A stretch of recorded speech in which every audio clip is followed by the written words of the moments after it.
Now look at what's happening in the Western countries. They keep burying Russia, but they're going to die themselves. So they are distorting everything because increased military spending and this jingoist fervor that they're following, they base it on one thing only, on the fact that Russia is allegedly plays an aggressive part, which we are not.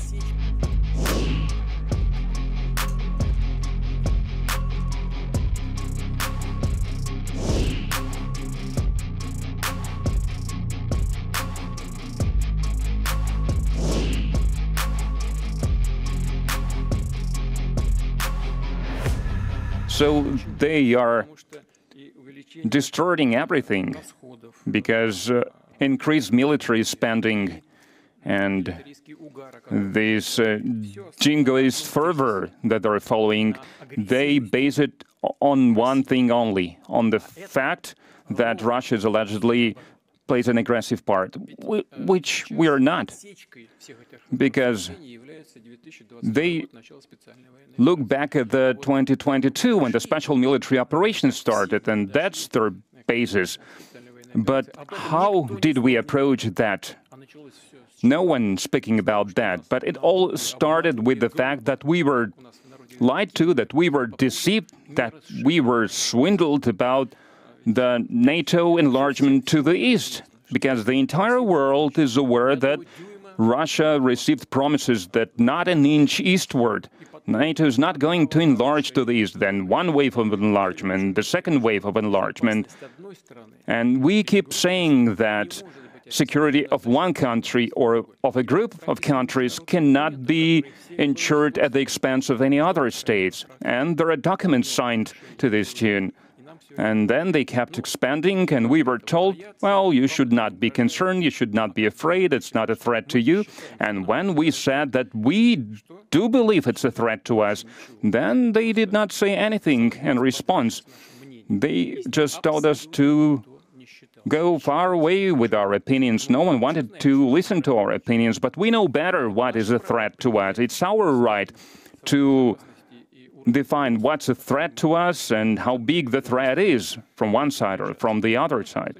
But no one was listening to us, and they kept on acting like that. Isn't that an aggressive behavior? Because that's exactly what aggressive behavior means, and the West doesn't want to notice this. And what we plan to do is we plan to decrease our defense spending while they are ramping up their defense spending. So if you look at their defense policies and military policies, it's quite clear. So let them do that. Let them do whatever they want to do. In the security sphere, well, it won't give them any more security. And in terms of social security and economic security, it will damage them. And when the collective West supported separatist movement in our country, and they supported such a tool as terrorism in their desire to fight Russia, no one thought about ISIS if it was operating in Russia, in those explosions in Moscow and all kinds of things happening. And it has been happening until recently, and no one wants to notice that. It's all well if it's against Russia. Do you think we did not notice this? They also understand this, but they only speak about our aggression, but they should look at themselves first. Now look at what's happening in the Western countries. They keep burying Russia, but they're going to die themselves. They keep burying us, not noticing that they're dying out themselves.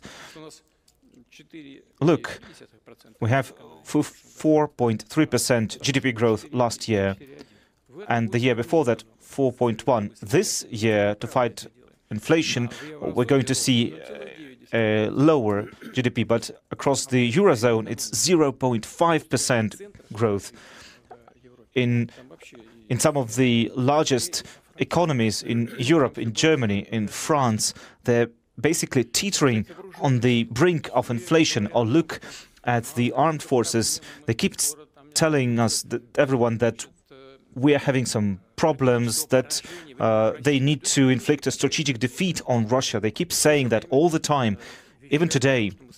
At the same time, they're saying that that we are somehow going to attack NATO countries. So if our armed forces, according to them, is falling apart, how are we going to attack NATO, according to them? Again, they're talking nonsense. They're trying to persuade their own public, their own people, that we are trying to attack them.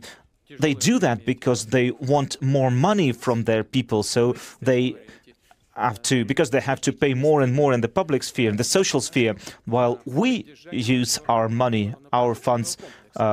We use a lot of money, of course, to maintain. Well, what they are doing is we're using our money to defend ourselves, and the European countries are wasting their money, sending it to the United States and supporting the militaries of the United States. Now, what we are planning to do is we're going to decrease our spending on defense. In the next 3 years, the harsher the sanctions, the worse it is for the ones who are introducing those sanctions. It's true for Germany, for France, etc. If you look at their economy, the amount of gas that they're buying is now larger because they are buying more liquefied natural gas, LNG. Right now, how much is it? 400 euros per 1,000 cubic meters of gas. Right now, it's a little lower, 65 or 76 dollars per barrel. What if something happens in the Middle East? What's going to happen? Are they going to block Russian oil in some way? Well, they won't be successful at that. It's basically impossible right now. And the volumes of oil and oil products that are being consumed across the world is growing. They're growing because economies are growing, and you cannot escape that. That's why the market itself is growing, the volumes are growing. But production can only be increased to an extent that was agreed upon within OPEC plus, and that is being calculated during the summer according to certain parameters. So there's nothing that in these sanctions that could help the European economy. Is it going to harm us in any way? Well, we'll see, depending on the realities on the ground, so to speak. I don't believe that it's going to have any substantial effect on us because there are hundreds, if not thousands, of sanctions imposed on us at this moment. Last year, our economy grew by 4.3% and in the Eurozone it grew by 0.9%. So you can judge for yourself. As for a memorandum, as is expected, so nothing is unexpected. We anticipated this, and I'm not going to tell you anything unexpected. These are two opposite memoranda, I have to say, and that's why we hold negotiations to try to bring our positions closer. And the fact that they are polar opposites, I don't think it was a surprise to anyone. As for what has been done after the negotiations, I believe you can see that yourself. I think another swap took place yesterday or even today, and it is important. It's a humanitarian component. It plays its part because it establishes necessary conditions for a substantive discussion of the gist of the problem. And the agreement was that we will continue our contacts after all the exchanges, after all the swaps are finished, and we came up with this suggestion to have this. We handed over the bodies of the soldiers who were killed in action, so we have already handed over 6,000 bodies, and we are ready to hand over 3,000 more, and now it's up to the Ukrainian side to receive the bodies of their soldiers.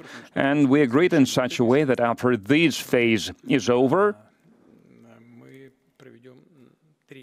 we will have the third round of talks, and we are ready for this.